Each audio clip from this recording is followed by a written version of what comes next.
तो हम बात कर रहे थे आपके चार्ट में विभिन्न भावों में जब सूर्य और बुध की युति होती है तो आपको इस युति के कैसे रिजल्ट देखने को मिल सकते हैं। इस वीडियो में बात करेंगे अष्टम भाव की। अगर किसी भी जातक के सूर्य और बुध की युति अष्टम भाव में है लगन चार्ट में, तो ये युति आपके जीवन पर क्या क्या प्रभाव डाल सकती है और आपको कौन कौन से रिजल्ट हैं जो दे सकती है। देखिए, सूर्य और बुध का अष्टम भाव में होना ये आपके लिए ज्यादातर केस में अच्छा ही माना जाएगा और इसके जो परिणाम होंगे वो अच्छे ही साबित होंगे। देखा जाए तो ऐसा जातक बहुत ज्यादा रहस्यवादी हो सकता है। उसका जो मन है बहुत गहराई से सोचने वाला, बहुत गहनता से विचार करने वाला हो सकता है। वास्तव में ऐसे लोग बहुत ज्यादा खोजी प्रवृत्ति के होते हैं। ये हमेशा किसी भी विषय की बहुत ज्यादा गहराई में उतर सकते हैं। इनका माइंड हमेशा उन चीजों में या उन विषयों में ज्यादा रुचि लेगा जहां पर रहस्यवादी चीजें सामने आती हैं, या जहां पर कोई ना कोई लॉजिक, या जहां पे हमें कोई ना कोई रिसर्च वगैरह ऐसा करने को मिलता है। ज्यादातर इस केस में ये देखा गया है कि ये लोग उच्च शिक्षा में भी बहुत अच्छा प्रदर्शन कर पाते हैं, क्योंकि देखिए बुध है वो इंटेलिजेंस है और बुध खोज के कारक हैं। और सूर्य जब भी बुध के साथ आ जाते हैं आठवें भाव में, तो ऐसे में इन जातकों के लिए आठवें भाव से संबंधित जो रहस्य हैं उनका पता लगाना बहुत ज्यादा आसान हो जाता है। इसी प्रकार से इस युति से बहुत सारे एस्ट्रोलॉजर भी प्रभावित होते हैं। अगर किसी भी व्यक्ति के ये युति आठवें भाव में है सूर्य और बुध की, तो ऐसे में वो व्यक्ति भविष्यवाणी बहुत ज्यादा अच्छी कर सकते हैं, बहुत ज्यादा एक्यूरेसी के साथ कर सकते हैं, और हमेशा वो ये ज्योतिष जैसे विषयों में बहुत गहनता से अध्ययन किए हुए रहते हैं। इसी प्रकार से ऐसे जातक जब भी प्लानिंग करते हैं, जब भी कोई प्लान बनाते हैं, योजना बनाते हैं, या किसी भी प्रकार का और कोई कार्य करते हैं, तो वो काफी सेक्रेट हो सकता है। इसी प्रकार से ये जो आठवां भाव है वो बहुत ही ज्यादा गहरा है, जिसमें हम मृत्यु का भी विचार करते हैं। देखा जाए तो अब इस भाव में सूर्य और बुध के स्थित होने से जातक को जीवन और मरण के चक्र के रहस्यों का पता लग सकता है। इसी प्रकार से ऐसे जातक किसी भी विषय से संबंधित नॉलेज रखते हैं तो उसको और ज्यादा इनहेंस करते हैं, क्योंकि देखिए बुध है वो वास्तव में आपकी जो वाणी है उसको भी रिप्रेजेंट करता है और साथ साथ में आपके इंटेलिजेंस को रिप्रेजेंट करता है। तो आठवें भाव से रिलेटेड जो आपका इंटेलिजेंस है वो यहाँ पर और ज्यादा बढ़ जाएगा। और अगर बुध अस्त हो आपके आठवें भाव में, तो इसकी और ज्यादा संभावना है कि आपको और गहरा नॉलेज वो प्रोवाइड कर सकेगा। देखिए, अस्त होना हमेशा खराब बात नहीं है। जब भी बुध अस्त होते हैं ऐसे में सूर्य का प्रभाव वहां ज्यादा बढ़ जाता है, और बुध से संबंधित रिजल्ट प्राप्त करना और बुध जिन भावों के स्वामी हैं उन भावों से संबंधित रिजल्ट प्राप्त करना आपके लिए और ज्यादा आसान कर देते हैं सूर्य। इसी तरीके से क्योंकि सूर्य पिता के कारक हैं, तो सूर्य और बुध का युति आठवें भाव में होना जातक को पैतृक संपत्ति में बहुत ज्यादा फायदा दे सकता है। आपको पिता से बहुत ज्यादा लाभ हो सकता है जीवन में। इसके अलावा आपको जो ससुराल मिलेगा, आपका जो इन-लॉज की फैमिली होगी वो एक काफ़ी बड़ी फैमिली, बहुत रेपुटेड फैमिली हो सकती है।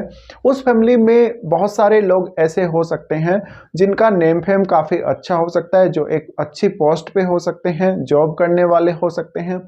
साथ ही साथ आपको आपके ससुराल पक्ष का सपोर्ट बहुत अच्छा देखने को मिलेगा, और जो जीवन साथी की फैमिली है वो काफ़ी धनवान भी हो सकती है और बहुत ज़्यादा रेपुटेड तो हो ही सकती है। इसके अलावा देखा जाए तो सूर्य और बुध का युति आपको हमेशा ज़्यादा से ज़्यादा ज्ञान प्रोवाइड करेगा जीवन में।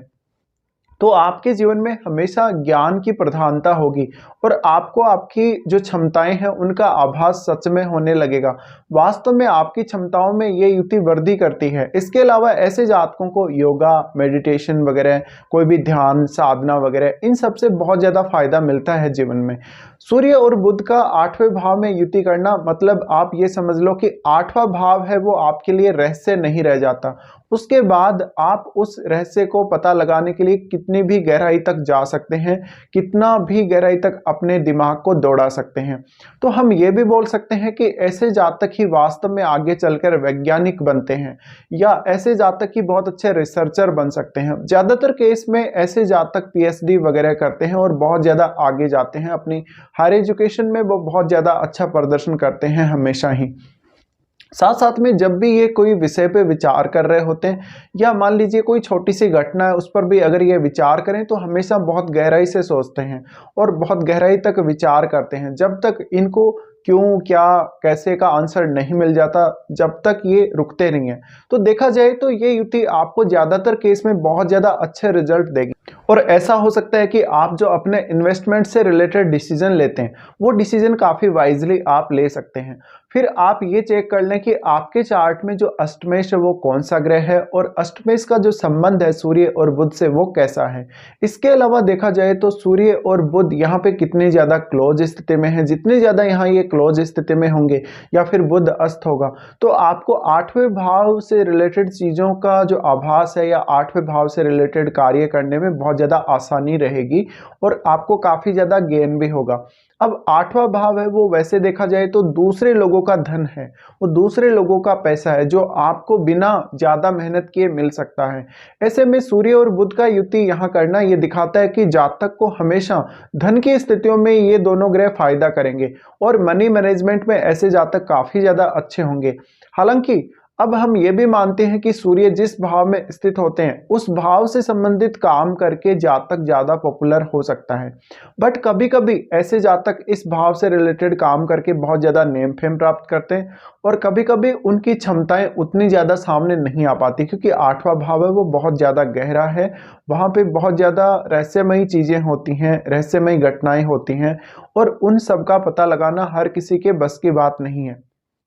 तो हम नॉर्मली ये भी मान सकते हैं कि बहुत ज़्यादा जैसे कोई अकल्ट का नॉलेज है या कोई ऐसे विषय का नॉलेज है जिसका नॉलेज या जिससे संबंधित ज्ञान ज़्यादातर उपलब्ध नहीं है, जिससे संबंधित चीज़ें ज़्यादातर अवेलेबल नहीं है लोगों के लिए, सामान्य लोगों के लिए, तो ये जातक ऐसे हो सकते हैं जो बहुत गहराई तक एक्सप्लोर कर सकते हैं चीज़ों को और लंबे समय तक एक्सप्लोर कर सकते हैं। इसके अलावा सूर्य और बुध दोनों ही आपके सेकेंड हाउस को देख रहे होते हैं। सेकेंड हाउस को देखने की वजह से यहाँ एक और संभावना बनती है कि जो आपके जीवन साथी की फैमिली होती है वो कुछ हद तक आपके जो पैसे हैं, आपकी जो प्रॉपर्टी है उन पर अपना अधिकार रख सकती है या उनको वो बहुत स्ट्रांगली प्रभावित कर सकती है कभी कभी। इसके अलावा आप अपने ससुराल पक्ष के आपके साथ जुड़ने के बाद यानी आपका मैरिज होने के बाद जो इकोनॉमिक प्रोग्रेस है या जो आपकी फाइनेंशियल प्रोग्रेस है वो बहुत ज़्यादा होने के चांसेस हैं। हालांकि यहाँ सूर्य है तो कुछ हद तक आपके मतभेद भी रह सकते हैं आपके जीवन साथी की फैमिली से, लेकिन अगर आप एक सपोर्टिव रोल में देखें तो ये युति आपको काफ़ी ज़्यादा फायदा करवा सकती है।